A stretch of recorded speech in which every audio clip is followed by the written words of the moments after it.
Hi, everyone, and welcome back to another episode of Pitchside Perspective Podcast. This week, we're delighted to be joined by Paul from Groundhopper Soccer Guides, our proud sponsor of the podcast.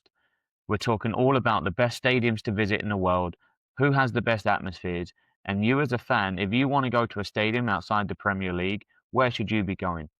So sit back and enjoy this episode and find out where your next destination is going to be. 1, 2, 3, 4.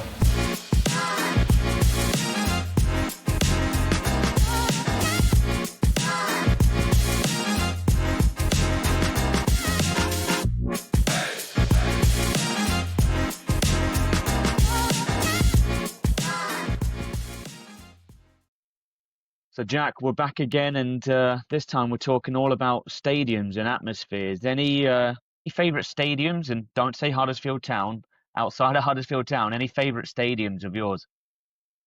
I do enjoy a trip to Old Trafford. I think something about jumping on the trams in Manchester on the way to the stadium, walking down Snapwhisky Way. Obviously, a lot of history, and you've seen some scenes and great games at that stadium. So that's definitely up there. I remember going to the old Doncaster Rovers Stadium, Bellevue, which in the away end was kind of just a standing room, concrete floor with some metal railings to lean on. A long time ago, that was good. And then the one that I still have never been to that's, is on any soccer fan's bucket list is Wembley. So I'm looking for an excuse to get back to England and go to Wembley. Did you ever go to What the about old you? Wembley? No, neither. Yeah, I regret not going there. Obviously, we were a little bit young, maybe, but I see. Obviously, for me, I would say I always enjoy going to like old school stadiums. Like I remember going to Wycombe Wanderers as a kid. It was actually to play a game there, but it was just like an interesting place to go, and I didn't even know where Wycombe was in the UK. But just going there, and for me, I've got fond memories of going to Crystal Palace as a kid, just because it was so close to me. It was so cheap to go there, especially as a kid. It was an under 16. You were paying like £10 a ticket, but it was just an old school stadium. And I think we'll get onto that in a little bit. Is like old school stadiums versus these new mega arenas. Like you think about what Barcelona are trying to create, and like Real Madrid, for example. And obviously us being based in America, there's a lot of pretty cool stadiums here too. But I see that the shirt you're wearing is a not a football shirt. You've gone for a cricket shirt. So any cricket stadiums stand out for you? Well, coming from Yorkshire, it's got to be Headingley, and then obviously Lords being the home of cricket, based in England as well. That was the big one. Yeah, I got my cricket shirt on, 'cause I know we're going to be talking about stadiums and overseas tours to different stadiums, and obviously England are on their way to Australia right now to start the Ashes, and that's kind of my dream sports tour would be to go down under to watch the Ashes one time. One So time you get there. yeah, one day. I was going to say you've gone for the England shirt because we're not talking Premier League. I've gone for an Italian giant in the Juventus shirt. So Yeah, that's what I'm thinking this week. But yeah, you've got a great player on the back of that shirt as well. yeah, I won't test the audience by turning around and looking at my backside, but it is Del Piero on the back, and I think when you talk about Juventus and legends, he's definitely Yeah, I would probably say in the top five of legends at Juventus. Some yeah. some might argue that, but talking about legends, Jack, it's your turn to ask me the Guess Who challenge this week. Yeah, so obviously after, we got a lot of people getting in touch with us, talking to us about you being bang out of order last week with your with your hints. But I've taken the high road, and I've still been generous to you this week. So your first clue is this player first appeared in the Premier League for Arsenal after a move from Sporting, where he came through the youth system. Okay, so I'm just writing this down. Sport into Arsenal. I'm thinking if they've come through the Sporting Academy, you're leaning towards maybe Portuguese, maybe Brazilian, Spanish. It's a tough one. Yeah, I'm thinking this is maybe a youngster who maybe didn't play too much at Arsenal because I feel like I couldn't really name many Portuguese Arsenal players. Maybe a Brazilian that comes to mind is maybe somebody like a Gilberto Silva. Maybe a Brazilian, maybe he came through the Portuguese system. So I'll take a wild stab at Gilberto Silva. Gilberto Silva, you locking that one in? Okay. Yeah, it's a wild guess. It's probably completely wrong. Give me two. Second clue. This player has a Premier League winners medal and a League One, now known as the Championship winners medal as well. So you're telling me that he won it when it was the old school League One, but now it's the Championship. When it was named League One, he won it. Now it's the Championship. Oh, so we're talking old school, a little bit more old school here. Definitely not Gilberto Silva. He definitely would not be gracing the Championship. Remember the champ? It only got named the Championship. Might not be as long ago as you think it is.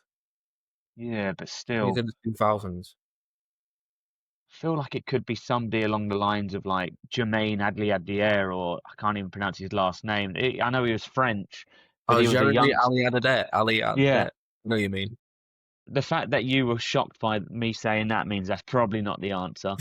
Yeah, it's for the kick But one. I think I'm just gonna lock that in and take a whim at it and wait for clue three and try and go for the 3 points instead of 4 or 5. But we'll come back at the end and see if I'm gonna get even 1 point this week. I feel like you've royally stitched me up after I You'll be supposedly made kicking it hard yourself. for you. When I tell you who this player is, you'll kick yourself. You might get it. All right, well we'll come back for clue three at the end, but we're talking stadiums this episode, and there's nobody better to talk about stadiums than Paul. How are you, Paul? I'm quite good. Thanks for having me. It's great to have you on, and I would deem you as the most knowledgeable man when it comes to stadiums around the world. You've got far more knowledge than I do, so there's nobody better to have on the episode than yourself. How's it been? How's life in Spain? Oh, life in Spain is great. I mean, I live right in the middle of Madrid, can walk everywhere. The weather's great. People are friendly and beautiful. The food's good. There's football everywhere. Just last night I saw a whole bunch of Union. Speaking of not being able to pronounce things, but that Belgian club that was in town to play Atletico Madrid last night, they were all over the streets last night. Did you join in? No, just saw them on the metro singing and stuff. It's like 2 or 3 nights a week, somebody's in town to play somebody at least. So great football Who city for sure. who's more crazy than the Real Madrid fans or the Atletico Madrid fans? Oh, the Atletico fans. That's not even Really? close. Yeah, yeah. And is that I is that think I think that the Real Madrid fans have won so much for so long that sometimes you need to suffer sometimes to have that kind of that energy and that passion in the stadium. Very many times, especially a regular league game, they're just kind of sitting there waiting for their team to win. It's like everybody knows they're going to win when they're playing Mallorca. But then you get there on a big European night and it really is something special. Real Madrid. I was going to say nothing can beat that, and obviously when we're talking stadiums, probably Real Madrid are probably at the top of it in terms of what they've built and just the infrastructure there. Every so often I see the same video pop up where it shows the pitches, like there's like 10 pitches and it can like go underground and come back up, and I'm like, can you imagine? I just can't imagine that being anywhere else. I feel like Madrid, when you talk about the biggest clubs in the world, Madrid are probably number one, number two biggest clubs in the world, and rightly so do they have one of the best stadiums. But Atletico Madrid versus Real Madrid, I'm sure that's a good derby to go to as well.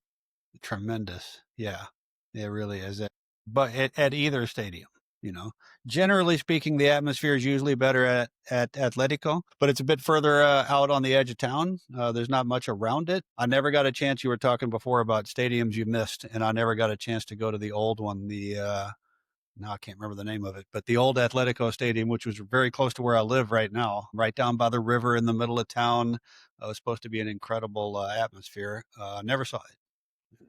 Yeah, I've only ever been past the Atletico Madrid stadium, and what a stadium! It just looks like it would be a good atmosphere. But since obviously we spoke a while ago, what's happening now in the world of Groundhopper Guides? What's the latest? What's going on? Well, the latest that's going on, we've added a couple of clubs that we have exclusive kind of arrangements with, which is new for us. Normally, we are sales agents for official ticket resellers, so they have the contract with the club, and then we can buy from their, stock of tickets. But one of our former clients is now a minority owner of St. Johnstone in Scotland. A buddy of his is the primary principal owner, and so he brought in some minority investors, and then they promptly got relegated. So congratulations. I think he paid about 15 million. At least that was the public figure, and is now they are destroying the championship in Scotland right now. So I'm sure they'll be back up very soon. But yeah, so our client reached out and said, we should work something out. And so we went and had a tour of the stadium from the general manager, watched the team in training for a little bit. And now we have access to some very nice hospitality there. Very old fashioned, down to earth Scottish football up there in the beautiful city of Perth. And then another of our clients, who we sat next to, we went to a game. We went to the Old Firm. That was another thing. Michael and I went to the Old Firm. Apparently, we went to the worst Old Firm in the history of the Old Firm, going back 100 and something years and almost 300 games or whatever it is. Everybody was like, that was the worst game. Even the fans at Ibrox and even the fans in the stadium gave up after a while. It was terrible. But we sat next to one of our clients who is, I guess he's the financial officer for the ownership group of West Bromwich Albion. I didn't know that until I sat next to him. So he said, "Hey, I should introduce you to the hospitality people there." So now we have a deal with West Brom, and not just access to sell hospitality, but they'll arrange private stadium tour and lots of cool add-ons. And so I've been to West Brom, but I haven't been yet to see the hospitality. We had our first client there the other day, so we can talk about what he told us. But yeah, that's the two main developments lately. Oh, I think that's what makes you guys so special is the added perks that not every regular place can get. Like, yes, you can go buy a ticket from somewhere, but you guys are offering such more added perks. And when you talk about St. Johnston and you obviously going and visiting, Perth's obviously a beautiful place in Scotland. And when you talk about Scotland in general, the level of the game there is very competitive, and I feel like anyone can beat anyone in that league. And obviously, how they function within the league once it gets past the halfway mark. What was it like in terms of just being in Scotland and soaking up that atmosphere compared to when you've been to games in England? Well, St. Johnston, for folks that don't know, I mean, yeah, Perth is about an hour from Glasgow, hour from Edinburgh. It's kind of a very old capital of Scotland, and it's on a beautiful river that's got salmon fishery in it, and it's just a lovely old place. And so, it's the kind of place that, especially now they're in the championship. I mean, they get 7 or 8,000 people per game in about a 12,000 seat stadium.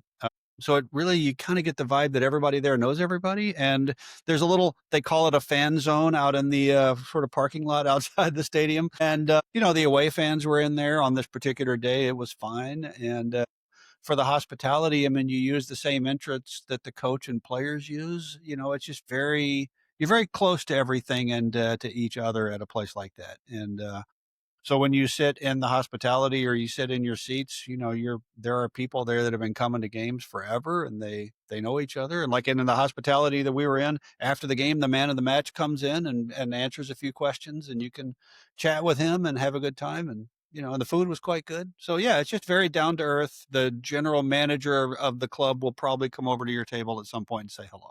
That's that's not going to happen in the Premier League. And I think what you've just said there sums up perfectly. Whenever somebody, especially in the US, says to me, I want to go to a game in the UK, where should I go? And yes, of course, you're going to point them towards Premier League games. But I say to them, if you can, try and go to a game outside the Premier League, whether that's in Scotland, whether that's the Championship, League One, because you're going to get such a more personal touch to your experience.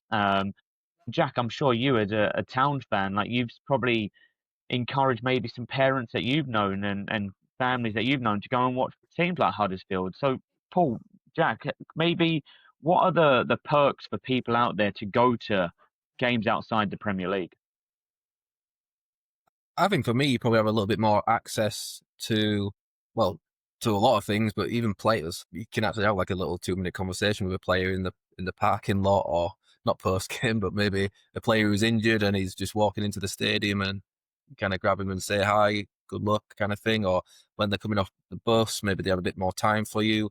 Maybe some of the staff owners have a bit more time for you because there's just the ratio of people there compared to them. The security is maybe not as high in terms of being able to get a little bit closer to people, and so maybe it's that access to players, staff, and people. I think maybe the owners are a little bit more open to conversations as well.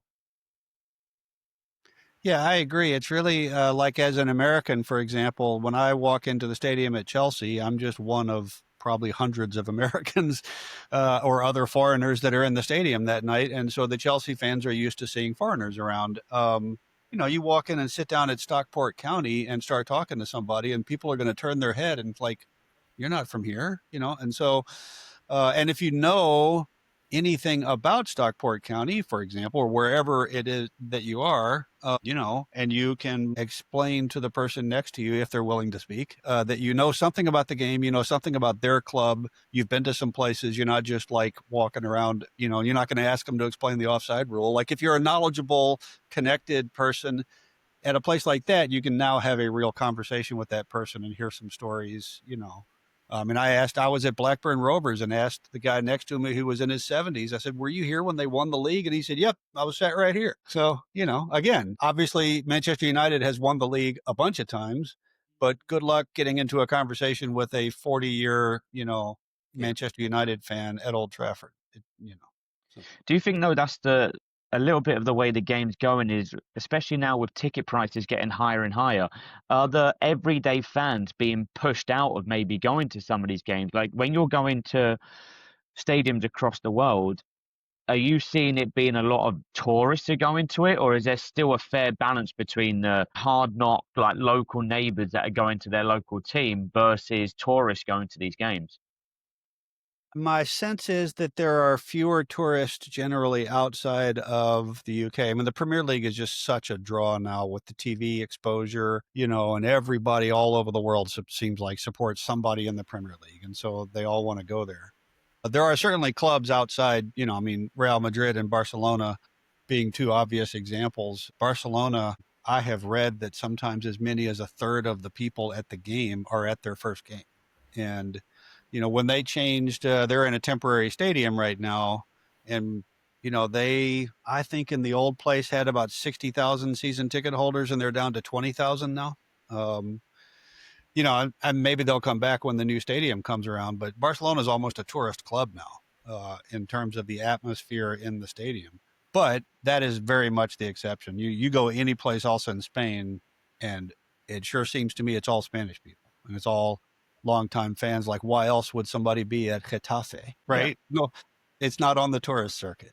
Well, I think the big thing that in this conversation, and I did a little bit of research prior to this episode, is ticket prices as well. There are definitely some, and the Premier League is going to drive away a lot of fans, and even fans flying in from overseas because of, I think it's the average ticket is around £75 for a Premier League game, whereas say for example in Germany, you're talking like €20, €30 for a ticket, and I feel like Germany are doing it very well in terms of every stadium seems packed out. It never seems to be empty at any level in Germany.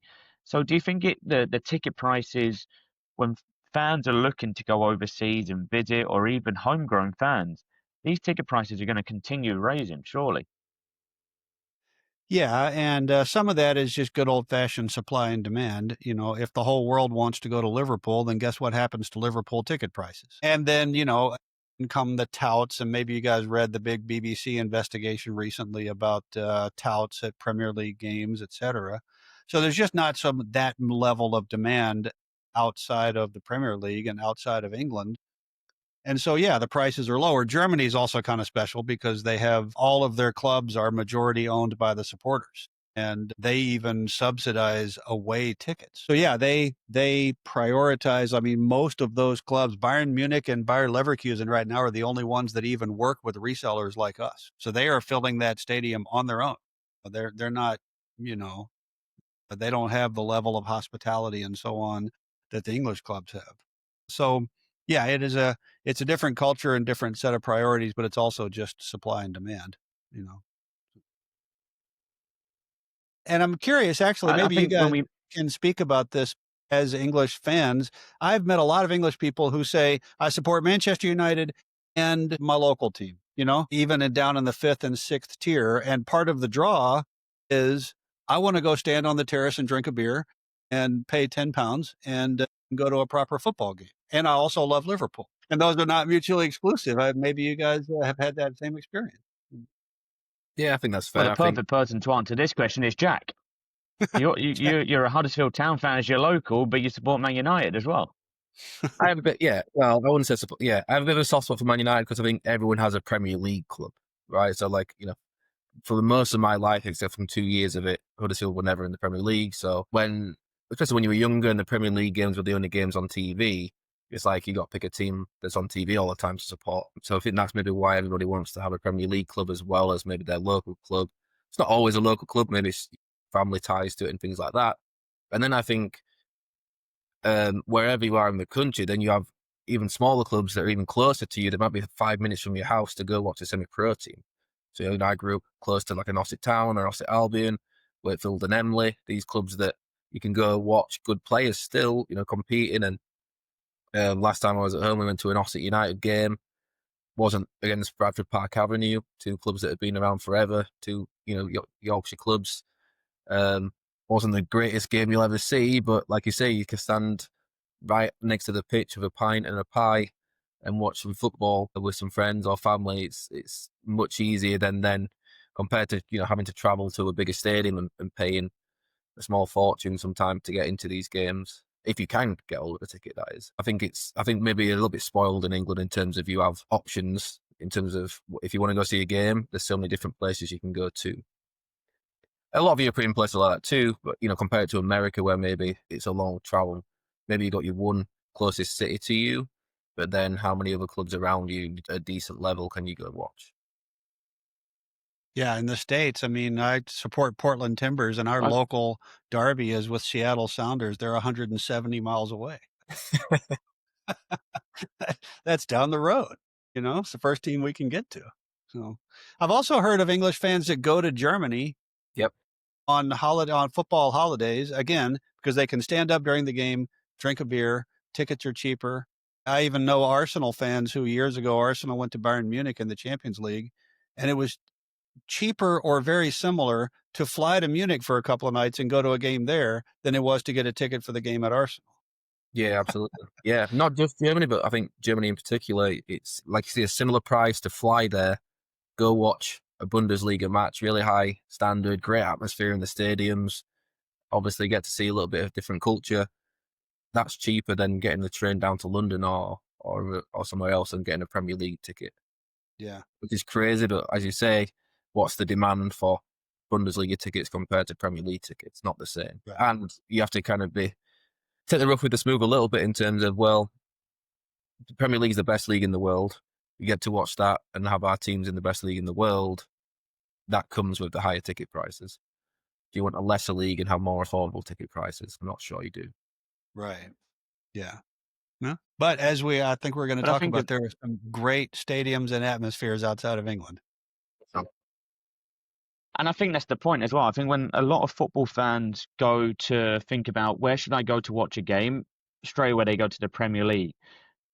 Let's get rid of the Premier League for right now. Paul, outside of the Premier League, what are the best stadiums to visit for culture, for the atmosphere, for the football, for the whole package? What would be on your list? Well, for me right now, we have to start at the San Siro in Milan, because it is kind of a cliche, but it is truly a cathedral of the sport. And just in the news today, they finally, those two clubs, Milan and Inter, that have been sharing it for so many years, have finally purchased it, and they're going to tear it down and they're going to replace it. And I'm sure that what they build will be amazing, but you have to go to the San Siro. You just got to go. It's in a remarkable place. And it is also, I don't think people realize kind of how old and, I wouldn't say crappy, but I mean, it needs to be replaced. And so it's just like it's from the 70s, and the atmosphere is just remarkable at a big game. And of course, when you walk outside, you're in Milan, which is worth going to on its own. So yeah, you go there and see the two Milan teams play each other, or see Juventus come in, or see Roma come up there. I mean, it is a proper atmosphere in a great city. So that's kind of an obvious one. In terms of it's kind of funny sometimes, like we were talking about Real Madrid. The stadium at Real Madrid is one of the most impressive stadiums you'll ever see. The atmosphere, hit and miss.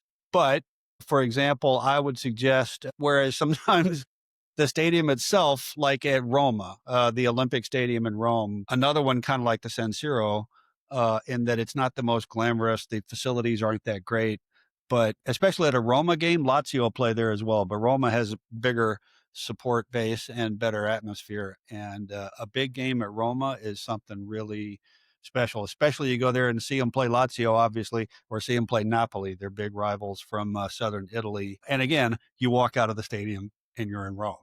So a I lot mean, to I be think said. when you talk about like Italy, for example, a person that pops in my mind, Scott McTominay. Scott McTominay looked like a Scottish lad 2 years ago. Now he looks like a pure Italian, smoking a cigar, eating his pasta, and dancing with the ladies after a win. I mean, is he summarizing what it's like to go to an Italian game? Is it more than just a game? The whole experience. Just talk about that. Oh, the first game I ever went to was a Lazio game, and like I bought a ticket that day and went over to the stadium and couldn't figure out where my seat was, and nobody working there seemed to be able to tell me where my seat was. It was just kind of like, I don't know, it's over there, it's over there. Who knows? Just I had a ticket, I went in, I found a place to stand. People were smoking cigarettes, people were just milling around. It was like the whole stadium was general admission almost, and the level of English fans get excited when something good happens and they get upset when something bad happens, but you have to turn that all up to 11 to understand what the Italians are like. It is, I've sort of developed this taxonomy of the angry football supporter, right? Like English fans just get angry and you think they want to go down on the field and kill the players. Italian fans, when things go bad, want to kill themselves. Just the drama, like I'm going to fling myself off this stadium and it's your fault. And, they have this tradition after the game at all levels of Italian football. They go over and stand in front of the ultras, win, lose, or draw. They stand there and whatever the ultras want to give them that night, they just stand there and take it for several minutes. I saw Juventus get beat 3-0 at home one time and it was ugly, but they stood there. They just stood there and took it. So Italian fans are everything that you think that they would be. And a lot of other fans, like Spanish and German fans, it's like before and after the game, they just seem like, oh, we're just going to a game. It's going to be great. And then during the game, they're completely insane. But then, they're on the metro afterwards and everybody's just chatting and having a good time. It's, they seem to have a switch. Germans especially are like that. They're very calm and rational until the game starts and then they go nuts. So, I can see that. yeah.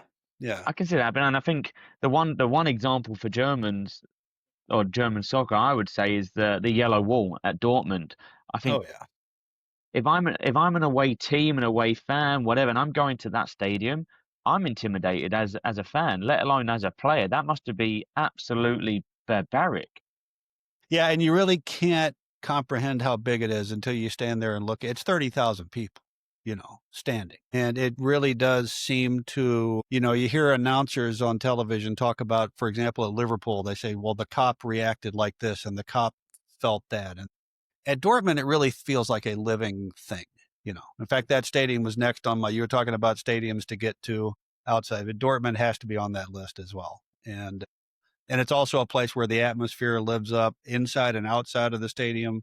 The level of beer and sausage consumption before a Dortmund game is positively industrial. I don't know how many pigs and how many kegs go down, but it is every business within half a mile of that place turns into a beer garden. There's 82,000 people, and so it's just, that is an amazing place. And to stand or anywhere, to see that wall uh, is really, it's alive. It is a Yeah, single thing. a friend of mine from back home, him and his fiance went a couple of weekends ago just for a weekend in Germany, but they ended up going to a Dortmund game, and they were just blown away by it. Just what you mentioned there in terms of like even outside the stadium, the hospitality of just like everyone seems like they're all on the same wavelength, they're all on the same page. They just want to drink their beers, they just want to eat their food, go to the game, and then just be purely entertained by not only the football being played, but the whole atmosphere. I mean, it's just like a non-stop party, he said. Yeah, my seats. In fact, some of the seats that we sell at Dortmund, I mean, they're pretty high up. They're on the side as opposed to behind the goal, and of course, nobody can get on the south stand, right? There's no such thing as that, but you can get a good view of it. And I must have been 100 rows up from the pitch easily, and the people around me, you would have thought they were in the yellow wall. I mean, they were going crazy the whole game. Yeah, yeah. It's one of those that everybody's fully bought in at a place like Dortmund. So you've mentioned obviously San Siro, and you've mentioned obviously there with Dortmund Stadium. I feel like they're very similar in terms of the atmosphere they create, and it's the homegrown fans that really set apart that atmosphere. And without them, there's really no atmosphere. And I think it goes to the point that we were making, that the local fans are what sometimes makes it this experience. And to what you said in terms of, if you're there and you have a conversation with the people around you, because you're going to probably find out so much more about the club than you would just on a regular game. Yeah, and you're going to find out. Like I went to a game at Osasuna, which is in Pamplona, I think, in Spain. And before the game, a young player went out and waved at everybody, and everybody was all clapping and was very excited. And I asked the guy next to me, is he new? Like, what is this about? And because I speak a little bit of Spanish, I was able to understand this is a local kid that had come through academy and just signed his first professional contract and Wow. was gonna be in the first team that day. And I wouldn't have known that if I was just sitting there. I was Yeah. like, oh well, some kid is waving at everybody, and he almost scored a goal. And I don't know what would have happened if he had scored that day. But The that's perfect the fairy kind of tale thing. moment. Right. And to know that, I could probably have found that out from Spanish media ahead of time, but instead to hear, you know, from the person sitting next to me, who then takes an interest in me because, like, why are you here? Like, not a lot of Americans at Osasuna. And so then you go around and now you're having a completely different experience. And I think to that point, how important is it for, we call them a tourist, but a football fan, if they go to another country to experience a game, how important do you think it is to go and have random conversations? Go speak to the guy at the food market, or go speak to the person sat next to you, speak to the steward, speak to the person helping get to your seat, and finding out so much more about what goes on. Yeah, I mean, that's a large reason that I go. I mean, I love watching the game. But to me, it's just a way into the local culture. I mean, it is one of the international languages. The fact that the rules of the game are the same all over the world means that wherever you are in the world, if you're talking about the midfield, it's the midfield. It's the same thing, and the fan culture tends to be the same. And I mean, I spent an entire taxi ride to the Florence, Italy airport once analyzing the Fiorentina midfield from the day before when they lost to Juventus. That and how to properly store olive oil. It was a very Italian conversation. Yeah. So I've always said, if you're in a restaurant in almost any European country and you see a waiter and the guy from the kitchen outside smoking a cigarette chatting, there's a 40% chance they're talking about soccer. And so, if you want to get to know the person that works at the front desk at your hotel or anything like that, just ask them if they support a local team. How's that team doing? And off you go. So. The joys of the universal language of football. I can appreciate that. So you've mentioned San Siro, you mentioned Dortmund. What else gets on? What other stadiums are must-have stadiums to visit? Let's see. Well, we talked about Real Madrid. The one in Berlin, which is funny because the team that actually plays there, Hertha Berlin, is not very interesting. I think they're in the second division right now in Germany. But you're talking about the Berlin Olympic Stadium from the 1930s, and I saw a couple of games there in the Euros back in summer of '24. What a beautiful stadium! I mean, it's just really, like, elegant is a word that comes to mind. So what I would try to do there, if you were going to go, Hertha Berlin, who cares? Unless they're playing Bayern Munich or Dortmund, you'll probably get a pretty good crowd. One of my personal dreams is to go to the German Cup final, which is always in Berlin. That would be a great experience. Difficult tickets. Those European Cup finals are hard, but something like that. Another stadium, since I'm in Spain, I gotta throw in another Spanish one, is Sevilla in Seville. Beautiful stadium, great fans, one of the most famous pregame songs in the world, and right in the middle of town and in the middle of a great town. I mean, there's bars right across the street in every direction from that stadium, and surprisingly large and atmospheric for being in the middle of town. Real Betis, if anybody's listening and they're a Real Betis fan, the other team in Seville, they'll be mad at me. They had a great stadium too. It's currently being rebuilt, so they're playing in like a Wembley type situation. But I haven't been to that stadium, so I don't know. But Betis has great fans, and the game to see is when they play each other. That's the best single atmosphere that I've ever experienced, is the Seville derby. And what made it such a good atmosphere? it's one of those that's kind of like a Sheffield United, Sheffield Wednesday situation where it's just, you know, they're neither one of them is going to win the league. Neither one of them is going to. Well, Sevilla has won Europe a few times, but they won the Europa League. It is just old and it's personal and it's local and there's nothing on the line except we have to beat those guys. You know, it's not. There's the league table doesn't matter. You know, it's just all of these things, and so. And it really is. It's one of these things, I guess, like Liverpool, Everton, right, where there are families that are split, and there are siblings that don't agree, and people marry somebody from the other side and can't talk to them that weekend, whatever. And the fact that they're Spanish, that adds a certain level of passion and craziness to it. And yeah, it's just great. It is one of my half a dozen fixtures that I tell people, if you get a chance, go to that one. You touched on there with Sevilla and the pre-game song, and I think this is one of the great things about Groundhopper Soccer Guides compared to elsewhere getting tickets is you have that kind of next level of knowledge and understanding of great experiences. What would be some of the best kind of pre-match, whether it's the songs before or entertainment that you've seen at a stadium? Obviously, I think the one that everyone will be aware of is "You'll Never Walk Alone" at Anfield. Is there any others that come to mind? Yeah, every Spanish and Italian club has one. A lot of Italian clubs have several. And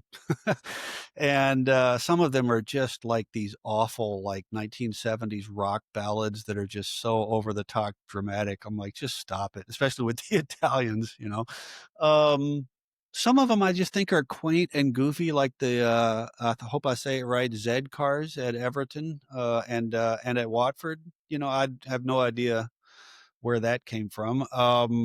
The weirdest one I ever heard was, and I guess they still do it, is at Tranmere Rovers, where they play the theme from the Rockford Files, which was an American private detective television show. I was there in the stadium and I heard that music and I looked around and I asked the guy next to me, I said, "Is that the Rockford Files?" And he told me this whole story about how that came to be, So there are some strange ones for sure. Barcelona and Real Madrid both have really good ones. Real Madrid's a bit dramatic too, but Barcelona's more of a kind of a happy clappy song. Another one, not a pregame thing, but Bayern Munich, when they score a goal, they play this kind of beer barrel polka kind of thing. Like, you think of Bayern as such a big, sophisticated, like grown-up club full of like austere Germans and everything. And then when they score a goal, the first thing you hear is Fred Flintstone go, "Yabba dabba doo," and they all start swinging their things around, something like that. Yeah, there's a much greater variety of this kind of thing on the continent. The fans are more, I don't know, less organic, I would say, like the singing and all that kind of stuff. In England, I'm never quite clear on how and where the singing starts and how collectively it is decided to sing this particular song at this moment. Outside of England, somebody is standing up behind the goal with a megaphone telling, like calling the shots. And so the ultras are much more organized and they have names and it's much more choreographed, et cetera. And seems to be the case everywhere except England. I think organized is the word. I think in England it's just someone starts it off and everyone joins in, whereas in Spain, Italy, Germany, especially when you think about the yellow wall, it's a bit more scheduled and organized. I was thinking, blowing bubbles at the West Ham games. Oh yeah, is a great one. And then obviously, what's Man United's do? Dirty Old Town. Yeah. Oh yeah, they sing that in Salford City too. Because of the United connection there, I mean, obviously I got to mention the Greasy Chip Buddy song, Sheffield United, turning a John Denver song into, an ode to life in Yorkshire. Grimsby Town sings it too, by the way, slightly different lyrics. So that's a fun one. I think we've got to give football fans some credit here because they typically every week can turn any song into a football chant. I think for me, not being very big into a lot of like modern day music, I learned most of the modern day songs through chants that are happening at the weekend. When I look back to like my childhood, I would always remember like being in the stadium or being in the crowd, and you would get so much sense of pride if you were able to start a chant. I don't know Right. if Jack, maybe you were the same. Like if you could start shouting something out, and then the next person starts, and all of a sudden you've got the whole of the East Stand shouting it out at the same time, and you're like, as a 16-year-old, like, yeah, I did that. That was me. But I think when it comes to the atmosphere, a question I would maybe ask you, and I think it might help fans that are looking to go to games. Does the actual game matter? Like, does it have to be a final? Does it have to be a derby? Does it, or can it just be any random game? And if it is a random game, which teams are the best ones to go to just see a random game? Yeah, that's a good question. Yeah, I do get the sense, especially I've been to more games in Southern Europe than I have in Northern Europe, and they do seem to be just more engaged generally. More, which is interesting because one other difference I would point out is that they drink less, or at least it seems to be less about drinking. They certainly have a beer or two before the game, but English fans, it's like you go to the pub is the first part of the game and the last part of the game, and the game itself is in between there. Not that they're alcoholics. I'm not passing judgment or anything. It's just beer is like an essential. Same thing in Germany. But anyway, yeah, there are places, like we were talking about, sort of underrated places. There is a club in Madrid that hardly anybody seems to know about, called Rayo Vallecano. I think a lot of people don't even realize that they're in Madrid. Vallecas is a Madrid neighborhood, and Rayo Vallecano is a club. They're in La Liga. They're right in the middle of town. There's a subway station almost under the stadium. They don't even sell tickets online. Like, you have to go to the stadium 2 or 3 days before the game to buy tickets. So you talk about, like, even after the game, there's not even a line to get on the metro to get out of there because everybody lives in the neighborhood. And so that atmosphere is really something special because, I mean, they literally all know each other. They all live there. They all walked over to the stadium, and yet they're in La Liga. As I speak, they're playing Real Madrid this weekend, and tickets are not even on sale yet. The game's in 4 days. So that's that kind of thing is great. Other places like in Italy, which is honestly my favorite country to go to a game in part because it's Italy. Bologna, amazing city, great old stadium, and right now they're kind of on the up. They played in Champions League last year. They didn't do well, but they made it. So they're having good seasons, and yeah, again, it's a big fan base that has been sort of untouched by success, if that makes sense. Like, there are no tourists there. There are no fair weather fans. If you're still at the stadium in Bologna, it's because you love them and you're Italian, and beautiful old stadium, great atmosphere. And then another one I would just plug real quickly, because they actually made Serie A this year, is Pisa. I don't think people understand. Like, Pisa made Serie A, and there was some question as to whether their stadium would even qualify. Like, they literally might not have bbeen able to play in their own stadium when they got to Serie A. It's kind of a Luton Town type situation. It's a dump. It was built in the 30s, and I don't think they've worked on it since the 50s. And, it's with a stone's throw from the Leaning Tower, but is a completely different world, and just chaos. I mean, when I was there, I thought there were going to be fights in the stands. They still have the glass partitions to keep the supporters off the pitch. I mean, yeah, it's like the Wild West. And another situation where the seats printed on my ticket didn't seem to matter. It was just like, go ahead. I couldn't even find a steward to ask, actually. So yeah, And next that's time you're in, if you ever find yourself going, like, let's go to Pisa and see the Leaning Tower. Well, you can see the stadium from the top of the tower, so just go over there, go to a game. It's great. But I think that sums up perfectly where you should be going, is going to these obscure places that you may never really have had much knowledge about. And I think that's the greatest thing that you guys offer at Groundhopper Guides, is this knowledge behind the ticket. Yes, you can buy the ticket, but you're buying the knowledge that comes with it. And I think what you've spoken about in this episode about finding these little niche markets, these little niche teams that you can go to and really get an experience. And when you return back to your home country, you're speaking Monday morning in the office and saying, "Oh, I'm not going to tell you about the game. I'm going to tell you about before the game, after the game, this and that." And there's so much goes into it. So I think what you've spoken about, Paul, in this episode has really, for me as well, started putting the gears in motion for me of like, where am I going to go next? Where should be the next place I go to? And I think to wrap up this conversation, a little bit of a fun way to wrap it up, and I think I'm going to put you and Jack, you can both answer these questions.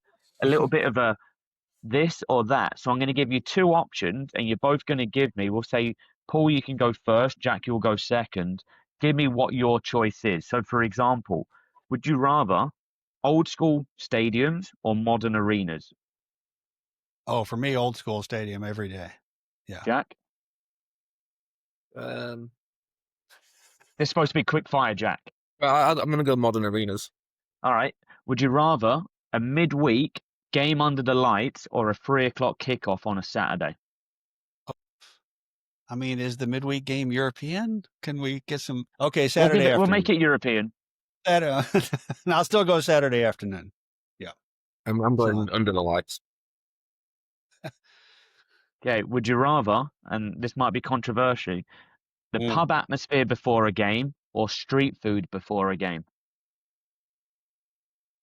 I'm going to go street food there. I Just don't think we because can I'd go for rather, drinking is not as big a part of the thing. I'd rather be outside, and I'd rather, maybe I just my new Spanish identity coming out. Like, let's go to the plaza. And Jack?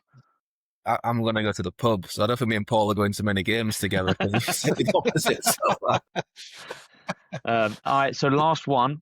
Would you rather stand with the ultras or have the perfect view of the game?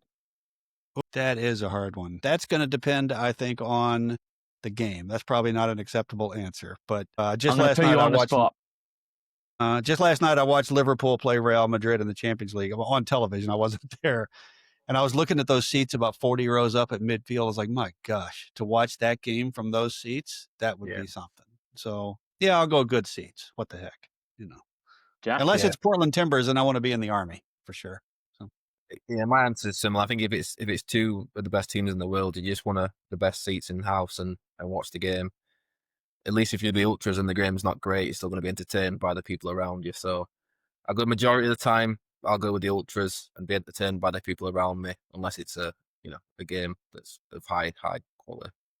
Oh, I like it. I like the contrast in both of your answers. But to conclude the episode, Jack's going to give you the last question of the episode. Yep, our last question is always the same question, which is, if you could change one thing about the game, what would it be? I would bend VAR immediately because it popular can't be answer. fixed. The things that frustrate us about VAR cannot be fixed. I would keep the goal line technology, but every time I hear people arguing about is that handball intentional or somebody whose foot was offside on the pass before the shot and this kind of thing, like you can't have VAR and not have that. People say, well, it should only be for clear and obvious. That is subjective. So get rid of it and live with it. You know what? Sometimes referees blow calls. Thierry Henry handball against Ireland sucked. Live with it. I'd rather have that than have to wait a minute after every goal. So I agree, and I think it can ruin the atmosphere in a stadium as well. You go and celebrate, and then it's not for me, and it's definitely a popular answer on the last question. Oh, is that right? But Jack, before we conclude, my brain's been going in circles here trying to guess this player, but I don't think I'm anywhere near it. Give me clue 3 to wrap up. Clue 3, this winger only scored one international goal, but was selected in both the 2004 Olympics and the 2006 World Cup. You said a winger. Mm-hmm. Portuguese winger. Played at Arsenal. I'm stumped here, mate. You've got me good here. Portuguese, but made both teams. Not a Nani, not a Ronaldo. Oh, what was his name? Yeah, you stumped me here, Jack. Move on to clue 2. So, next clue.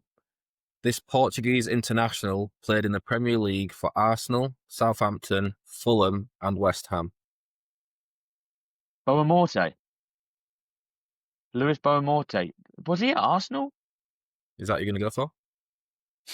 Based on the West Ham, Fulham, Southampton shouts, yeah. But I don't think he was at Arsenal. I'm going to lock in Boamorte, but give me the last clue. This might be a 1-pointer this week. Last clue. For Fulham, this player won the Intertoto Cup in 2002 and the Fulham Player of the Year in 2000. I think I'm right here on the 2-pointer for Boamorte. Correct. Luis Boamorte is the answer. You said that was going to be an easy one, but I didn't think that was going to be too easy. Luis Boamorte is a lot of Premier League appearances. Maybe the Arsenal thing early on threw you off. I think if I'd have thrown Fulham in there early, maybe you would have got it straight away. Yeah. So, Jack, if you could go to any stadium, let's finish on this. Any stadium that Paul's mentioned, what stadium are you going to? If I could go to any stadium in the world, it would be Wembley. It's certainly on my list. I need to go to. About some of the other ones we discussed. Oof.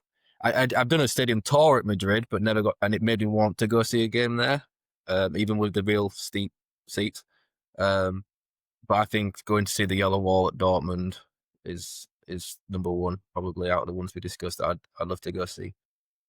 Yeah, I'm between the Yellow Wall and the San Siro before they demolish it and turn it into a modern stadium. Yeah, I'm going to pick San Siro, definitely on the list to go to. But Paul, really appreciate your time and everything that you're bringing at Groundhopper Soccer Guides. And obviously, we a proud sponsor of the podcast. We're very grateful to have you guys on board. And if you guys are looking for tickets elsewhere, listeners, watchers, if you're looking for your next trip, get in touch with Paul and his team because they will not just sort you out a ticket, but they'll sort you out a trip of a lifetime. I really believe it. But Paul, really appreciate your time, and we bid everyone a farewell.